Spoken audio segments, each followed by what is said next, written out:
Hi, thank you so much for joining us today. We wanted to ask you, when did you first realize when you wanted to be a writer?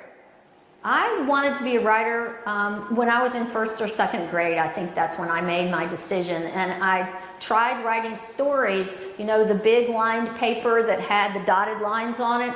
I wrote stories on that paper and I illustrated them on the top, and I came up with this series of stories about the adventures of Little Horse and Little Lamb, and my parents kept those in the closet in my bedroom for years and years and years, because I knew even then that I wanted to be a writer. And then I remember when I was in about 5th grade, I wrote a story about this brother and sister who went on this quest to get penicillin for a brother who was sick, and they were going through the woods, and it was all I guess it was inspired by adventure stories that I had read, and I don't know why they were going through the woods to try to find penicillin. There wasn't a lot of logic to my story, but I still really had a lot of fun writing it.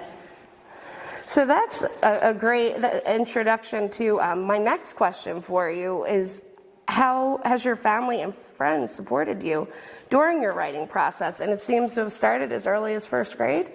Oh yes, my parents were very supportive. They always loved my stories, and you know, they would talk about them and encourage me. And my family now, my husband and my children, are very supportive of my writing. And I have writing groups also, and that's one thing that I always recommend for writers, is to be in a writing group so that you can get together and be in a safe place to review your writing, and that way that when you're surrounded by friends that you trust, that you can really write from your heart. So. That is fantastic. So what has inspired you to write your latest book?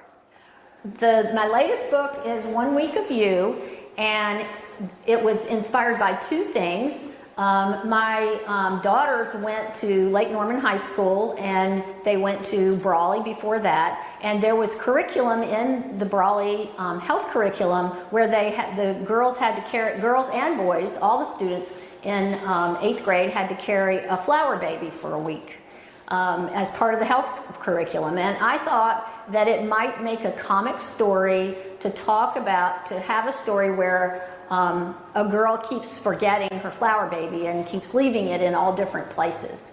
There was also a situation at Lake Norman when one of my daughters was there where there were 3 bomb threats in 1 week. And that was a very serious storyline, and I decided to try to take on the challenge of combining a comic storyline like the flower baby with the more serious storyline of the bomb threats, and that's how I came up with the idea for this latest book. That's great. Now, what was one of the most surprising things that you've learned while creating your books? I guess that the most surprising thing that I have learned about writing is that I always thought when I was young that, you know, you have this talent and you're given this talent and that's what can lead to success.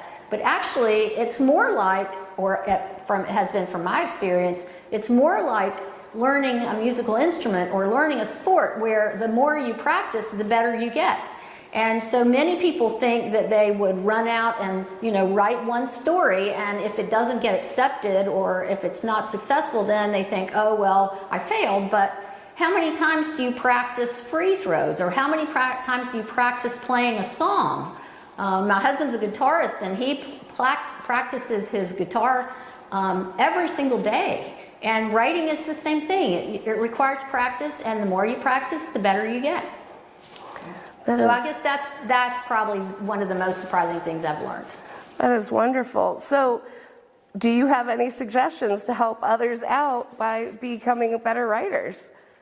Yes, I guess the main one would be practice. Surround yourself with other writers who can give you feedback and encouragement on your writing.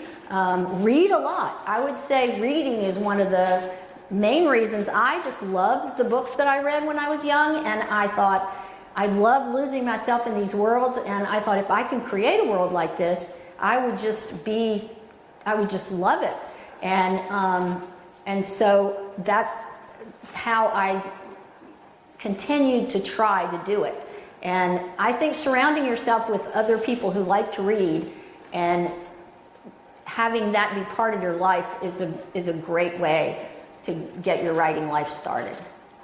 Thank you so much for sharing your afternoon with us today. Oh, it was my pleasure. I was very, very complimented to be asked.